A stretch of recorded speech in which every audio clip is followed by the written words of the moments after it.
We just turn up the lights a little bit, just so I can see my victims. Just a little bit, please. Okay. There are two golden rules to raise money successfully in North America. The first one is, when you make the ask, shut up. It's just a big game of chicken, so you got to be really, really quiet. Because if you speak before they speak, your gift's coming in half. The second golden rule of successful fundraising in North America, Jewish community, is it's really helpful to have a Scottish accent. So, let me tell you about this true story that happened about 3 years ago. I will change the name, but I was meeting Pete to do a solicitation. And I like to take my victims to a restaurant that is diagonally opposite the JCC in San Francisco called Ella's. So if you ever come there for a meal, you might want to think about whether you bring your checkbook or not.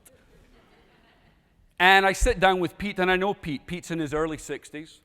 And Pete and I sit down, and the waitress comes over, and the waitress reads the special that morning. And the special that morning was eggs scrambled with sausage, bacon, ham, shrimp, mussels, scallops, with a sprinkling of Parmesan cheese. It was so not kosher, it was almost kosher, right? It almost, that whole two negative things becomes a positive. It had almost come all the way back around. Pete, who I know, I've known him a little bit, and he and his wife and myself and Ellen have gotten together, so we've seen each other socially. He sheepishly says to me, "Are you okay if I order that?" To which I say, "You can order whatever you want. I really don't care." The food comes, he orders it, we eat, we have a lovely conversation. I make the solicitation. He likes to be solicited over a meal. And then, he says to me after the solicitation, "I'll get back to you. I want to go back and talk to my wife. I'll let you know." But it was really bothering me that he asked for my permission, because we know each other. He knows that I don't eat pork and shellfish, and I know that he does. But here we were in this JCC solicitation moment, and he was feeling somewhat uncomfortable. So I said to him, and this is exactly what I said, "Hey, why did you ask me?" And he fumbled away some crappy answer. And I decided I wasn't going to let him off the hook. And I said to him, "Okay, Pete, let me ask you this question." And this is exactly how I phrased it. "Do you think I'm a better Jew than you because I don't eat pork and shellfish?" And he kind of said, "Yeah, I do. I think that you're a better Jew than me because you don't eat pork and shellfish and I do." I said, "Okay, follow me here for a minute. What happens if you knew the following about me?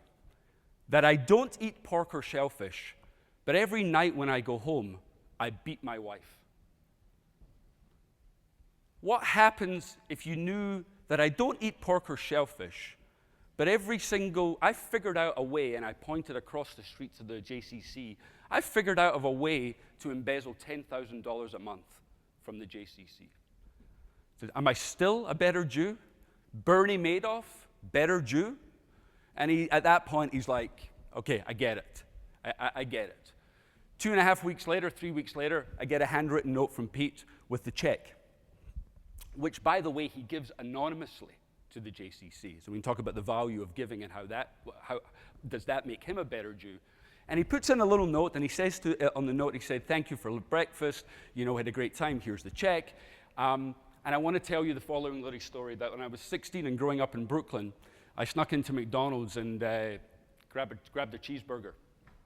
And I walked out, and I'm walking along the street to my house, and I literally, as I'm chowing down, ran into my rabbi. It gave him hell, right?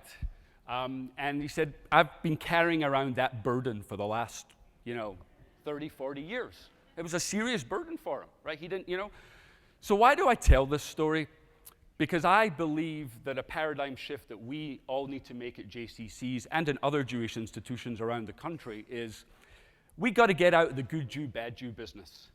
We got to get out of all the labeling business of we're not in the business of making people better Jews. I don't even know what the heck the statement means. How do you decide who's better, who's worse, who's good, who's bad?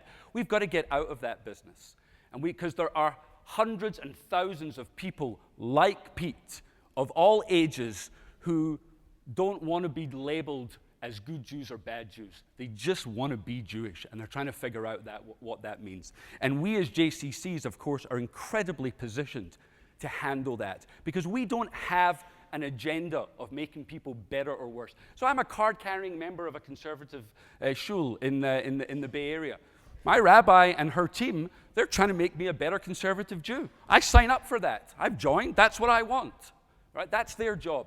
But at the JCC, we're not into that because we don't own Jews. Right? All the themes that we're talking about here and we nobody rehearsed what we were hearing about there's no boundaries anymore and we have to treat people differently. We don't own Jews, okay?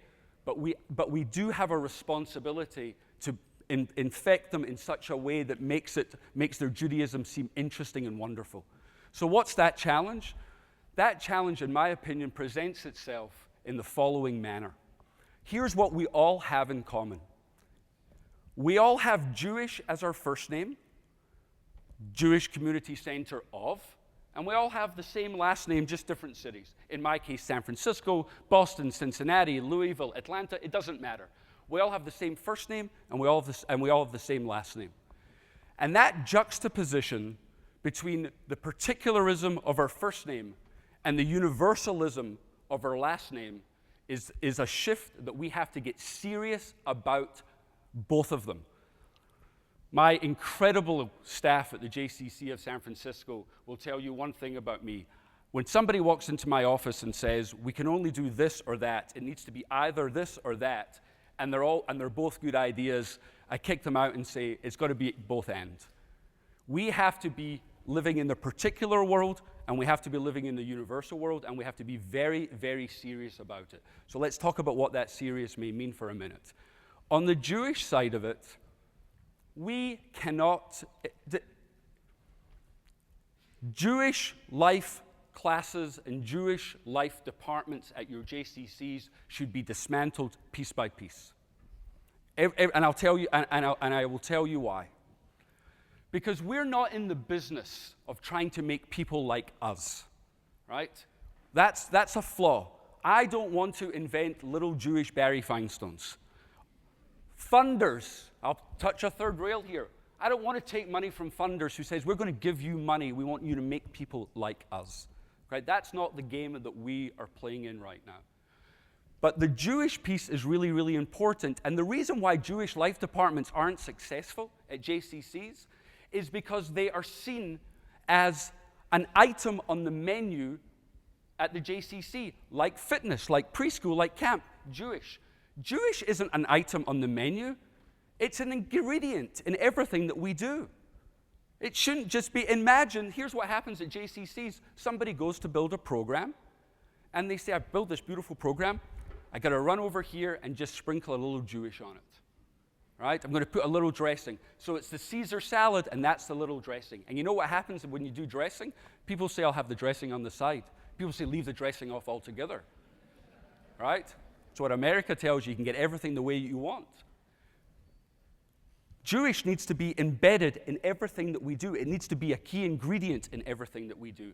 And if that's the case, then we have to go out of our way to hire the very best Jewish educators in the country, not 1, not 2, but 5 and 10 and 15.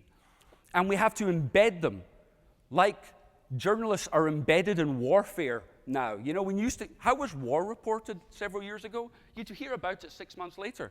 Then we sent Anderson Cooper to Iraq, and we were watching everything happen real time. Well, we need to have Jewish educators, not just in our preschool departments, and not just in our camp departments, but in our fitness departments. Can you imagine a world where a Jewish educator is meeting with a group of personal trainers every week and talking about the beauty of the particularism of our religion and the beauty of wholeness and wellness and all of that, and that shifts out? We have to get very, very serious. We can't have 1, we have to have 5, 10, and we have to be partnering with funders, with Jewish education establishments to be able to take these thoughts very, very seriously and handle them seriously. Show me where an organization spends its money, and I will show you its priorities. So the particularism is key, but the universalism is also very key, because we're living in a different world. And the universalism of San Francisco or of Louisville or of Boston or whatever is absolutely key. And all the other of my fellow speakers, who were all incredible, they all talked about that in some way, shape, or form. This isn't 1960, Adrian said. This is different. We should be proud about who we are. We should be proud about this. Well, I can tell you, my 14-year-old daughter and 12-year-old son and 7-year-old daughter, they're living in a universal world. And my 14-year-old daughter goes to Jewish camp, went to Jewish day school, goes to Jewish high school, but she's also still proud of her universalism. And we need to find ways to talk to her. So, wherever you are in your city, we need to be at the tables dealing with the civic and civil issues that exist in our city. And if poverty or homelessness is important to you and is important and is an issue in your city, which is in every major city in the country, then the Jews need to be at the table. Not just writing checks, which we do, by the way, or not just volunteering, but actually getting very serious. And the way that we deal with that universalism right now is every Yom Kippur, we go and we take our bag of groceries and we drop it off at shul. It's lovely. It's a beautiful thing. It teaches all sorts of things. It makes no dent in hunger in the country. There are 75 million meals missing in the Bay Area every single year. And we take our bag. Again, it's a nice idea. It teaches a lot, but it doesn't do a dent. So we need to be at the mayor's office, sitting down with all the other organizations that are trying to handle this. And they're all got saints in front of them. They're all Catholic charities and other faith-based organizations. But the Jews are strangely not there, right? And we need to figure out how to be at that table. When we bridge particularism with universalism, when we don't play it as an either or, but when we play it as an and both, the future of the Jewish community, I believe, will be in great, great hands. But we, as a system, and the Jewish community of North America must not pick one or the other. Nobody owns Jews. You can't tell them where to go or what to do. And unless we create a wide-angled lens to look at them, we will fail. I don't believe that we will, and I believe that JCCs will be at the forefront of all of that. Thank you.